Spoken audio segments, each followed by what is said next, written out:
Ambasador Nemačke Wolfram Maass posetu Subotici započeo je predavanjem na Ekonomskom fakultetu. Okupljenim studentima ambasador Maass govorio je na temu procesi transformacije između Nemačke i Srbije.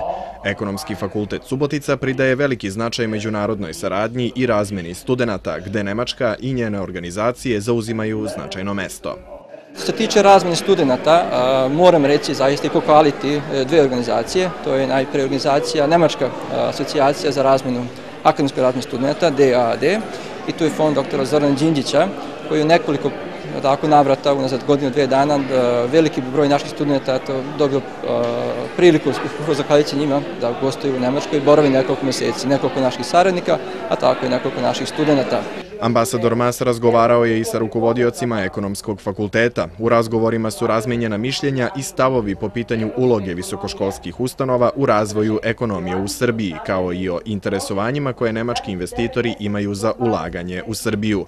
Ambasador je istakao da Subotica može poslužiti kao model za investicije iz Nemačke u Srbiji.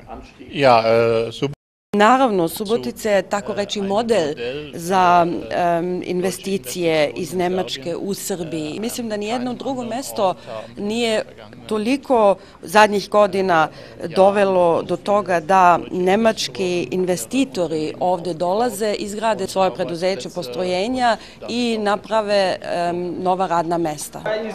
Nemački ambasador sastao se i sa gradonačelnikom Sašom Vučinićem i njegovim saradnicima. Prisustvovao je i u okruglom stolu sa rukovodstvom nemačkih kompanija koje su investirale u Subotici, Norma Grupa, Dunker Motoren, Siemens i Metro Cash & Carry. Nakon sastanka još jednom je podvučeno da Subotica, osim što može poslužiti kao model za nemačke investicije u Srbiji, jeste i centar nemačke industrije u Srbiji. Ja mislim da je Subotica već je glavni grad što se tiče investicija industrija iz Njemačke. Ja sam veoma optimističan da bit će još investicija iz Njemačke u proizvodni sektor u Subotici. Ambasador Maass je kasnije posjetio i privrednu zonu u Malom Bajmoku, gde posluje Siemensova fabrika vetrogeneratora, fabrika mikromotora Dunker Motoren, dok fabrika delova za autoindustriju Norma Grupa gradi proizvodne kapacitete. Opširnije o ovoj posjeti pogledajte u infobloku od 19 časova.